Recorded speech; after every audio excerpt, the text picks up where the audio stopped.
दादा जी, मैं भी EPS 95 का मेंबर हूं। अपट्रॉन इंडिया लिमिटेड एक कंपनी थी। मैं उस कंपनी में 2000 तक नौकरी किया हूं। मुझे 937 रुपये पेंशन मिल रही है।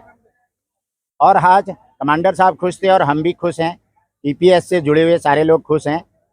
भारत सरकार ने कल में एक आदेश किया है कि जॉइंट सेक्रेटरी भारत सरकार उद्योग और सेक्रेटरी भारत सरकार उद्योग पेंशनर्स, ये EPS कमिश्नर और हमारे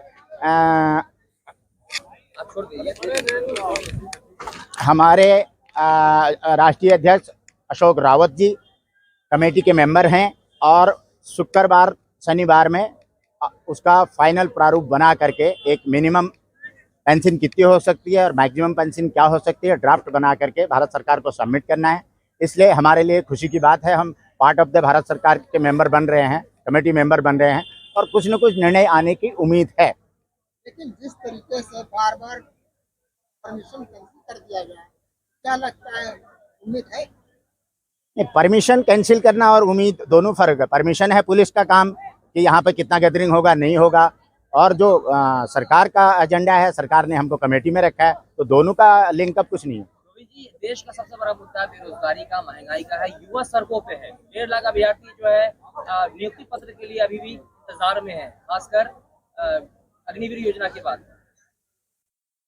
बेरोजगारी 2014 से पहले भी थी। बेरोजगारी दर काफ़ी फर्क था, लेकिन 2014 के बाद जो सरकार आई है, बेरोजगारी दर बहुत बढ़ा दी है। और युवाओं के रोजगार पर वर्तमान सरकार ने बिल्कुल भी काम नहीं किया। नहीं इस पर इनका विचार है और नहीं ये इस पर किसी को रोजगार देना चाहते हैं। इनके खुद के अपने अपने अलग अलग एजेंडे, इनके नेताओं के, इनके संगठनों के। ये बताते हैं किसी के 40 संगठन हैं RSS के, किसी के हिंदू संगठन इतने हैं, तो किसी के धार्मिक संगठन इतने। सब इनके अपने संगठनों के काम है, लेकिन देश के युवाओं के लिए या युवाओं के भविष्य के लिए इनके पास कोई योजना नहीं। यदि कोई छोटी मोटी योजना आ रही तो आप सबके सामने है अग्निवीर। मतलब भारतीय सेना एक गार्ड की नौकरी कर करके आएगी, उसके बाद अडानी अंबानी की नौकरी करेगी। इसका मतलब क्या है कि आप जो है सेना में तक नौकरी नहीं दे रहे हैं, तो आप सरकारी कर्मचारी कहाँ रखने वाले हैं? सरकारी कर्मचारी आपने जो है 35% कम कर दिया और देश के अंदर लोगों को पता ही नहीं है। जब बिपिन रावत जी आर्मी जनरल थे और इनकी सरकार थी, वर्तमान सरकारी सरकार थी, इन्होंने 1.5 लाख आर्मी पर्सनल को रिटायर किया था, और वो भी 50 साल के कम उम्र वालों को। तो देश को तो पता ही नहीं है, समाचार तो आता ही नहीं। ये तो सोशल मीडिया को हम धन्यवाद देते हैं कि सोशल मीडिया के माध्यम से आप लोग जो है देश को और जनता को, युवाओं को जागरूक कर रहे हो। ये तो देश का जो मेन मीडिया है वो तो कॉर्पोरेट हाउसेस बन गया, वो तो पेड हो गया या फिर गुलाम हो गया, या फिर वो जो चौथा स्तंभ दुनिया में बोला जाता है कि जो है जनता की आवाज उठाएगा, वो तो 0 स्तंभ हो गया। सर, कैसे देखते हैं किसान जो होता है रीढ़ की हड्डी होता है, किसान भी अपनी मांगों को लेकर के आज भी सब होता है। किसान को भी इन्होंने ठगा। किसान के लिए इन्होंने एक 3 काले कानून बनाए। वो तो धन्य हो सरदारों का, धन्य हो जाट भाइयों का, धन्य हो उन किसानों का जो है जंतर मंतर पे आकर के 18 महीने डटे रहे। उनको भी इन्होंने बदनाम किया। उनको कहा खालिस्तानी है, किसी को कहा आतंकवादी है, किसी को कहा ये किसान यहाँ पनीर खा रहा है। किसान भैंस पालेगा तो वो पनीर नहीं खा सकता, और वो यहाँ पर भूखा मरे तो वो किसान है। और फिर वो कहेगा ये लेबर है, ये तो भूखा मर गया, ये लेबर होगा, ये किसान कहा था। तो ये इनके ऐसे एजेंडे होते कि ये मैं उत्तराखंड से बिलोंग करता हूँ। उत्तराखंड में एक घास होती है, उसका नाम है बिच्छू घास। उसको दाएं से पकड़ो तो भी विष लगता है, बाएं से पकड़ो तो भी विष लगता है, और उल्टे तरफ पकड़ो तो भी विष लगता है, उल्टे तरफ पकड़ो तो भी विष लगता है। तो ये तो बिच्छू घास की तरह है। जो आपका एक वो बिच्छू, एक कीड़ा होता है ना, क्या बोलते हैं उसको, जो डंक मारता है, बिच्छू ना। या उत्तराखंड में ये घास होती है, उसके चारों तरफ से डंक मारने वाला होता है। तो ये ऐसे बिच्छू, इनके चारों तरफ डंक है। तो आप कुछ भी बोलोगे, ये इनके पास तो तर्क है। ये तो तार्किक लोग हैं। ये आपके ज्ञान विज्ञान को भी तर्कों से खत्म करने की सोच रखते हैं। लेकिन दिन ब दिन निजी के देश जो है निजीकरण की तरफ बढ़ते जा रहा है, ठेकेदारी प्रथा बढ़ती जा रही है। क्या लगता है युवा रोजगार के लिए परेशान है, जो मजदूर है वो खासकर ठेकेदारी की वजह से परेशान है?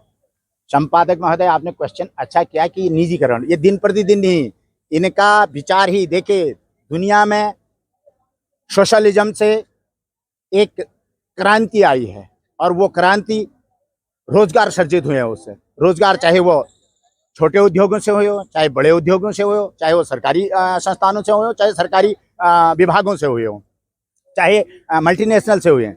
लेकिन इनका इनका जो विचार है, इनकी जो पार्टी का काम है, वर्तमान सरकार भारतीय जनता पार्टी नरेंद्र मोदी प्रधानमंत्री के कार्यकाल की ये कैपिटलिज्म की सरकार है। ये चाहती है कि हम दुनिया भर का पैसा, भारत के टैक्स का पैसा और विदेशों से जो कर्ज ले रहे हैं उसका पैसा कुछ बड़े कॉर्पोरेट हाउसेस के पास रहे और वो देश को कंट्रोल करें। मुझे बड़ा अफसोस है, बहुत दुख होता है, टीवी पे मैं शाम को 8 बजे के आसपास या 7 बजे के आसपास आज तक देखता हूँ तो उसमें रोजगार का समाचार प्रॉपर्टी डीलर देते हैं कि हमारे नोएडा में इस महीने 40% फ्लैट बिके, और यहाँ पर वो कार वाला बोलता है हमारा इतना 18% कार बिकने का ग्रोथ हुआ। ये रोजगार का कंपैरिजन एक परसेप्शन बना के देते हैं।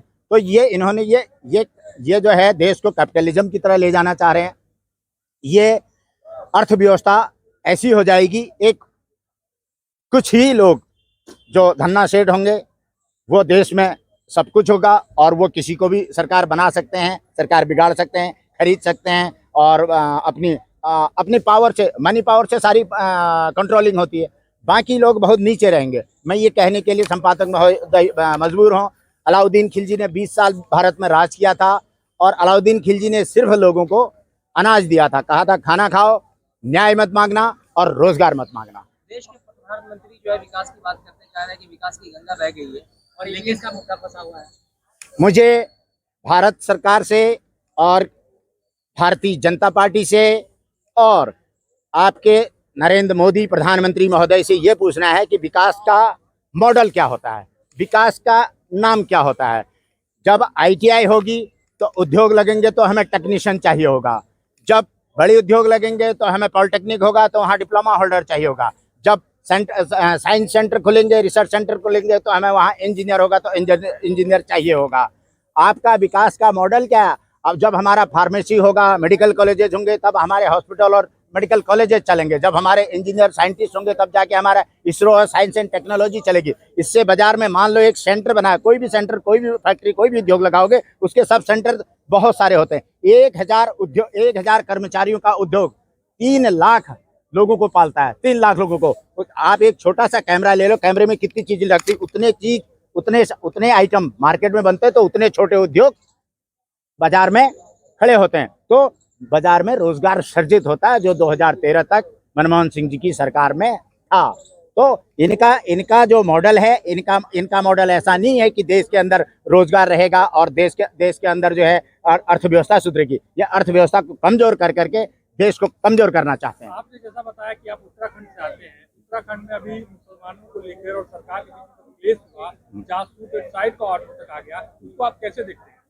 उत्तराखंड में इन्होंने UCC एक प्रस्ताव पास किया है और वो कानून के रूप में आया है। उसमें एक चीज़ अच्छा है जिसको मैं 6 साल से लड़ रहा था, मैं भी अपने माध्यम से अपने एक्टिविटीज़ में ये लड़ता हूँ कि माँ बाप की संपत्ति में बेटा बेटी का बराबर का हक होना चाहिए। वो कानून में बहुत अच्छा है। बाकी इनका सब पॉलिटिकल मटेरियल है। ये पॉलिटिकल मटेरियल कभी गुजरात से तैयार करते हैं, इन्होंने 2002 से 2006 के बीच में गुजरात में तैयार किया था। अब ये 2022 से लेकर के 2025 के बीच में उत्तराखंड में तैयार। वहाँ कुछ नहीं हुआ है।